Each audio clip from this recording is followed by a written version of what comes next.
How to set up your remote access key in WHM. This demo assumes you've already logged in to WebHost Manager. Now let's learn how to set up a remote access key. A remote access key is what's needed if you want to have a script automatically connect to your WHM for the purpose of creating new accounts, deleting the accounts, etc. Click the Remote Access Key option in the Clusters section. The remote access key is a random series of alphanumeric characters.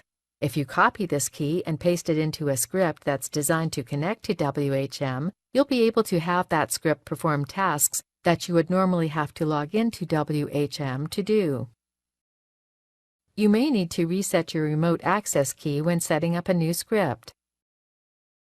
Click the Generate New Key button. That's it. The remote access key has been reset, and it shows here at left. This is the end of the tutorial. You now know how to set up your remote access key and where to go to retrieve it for use in scripts that connect to WHM.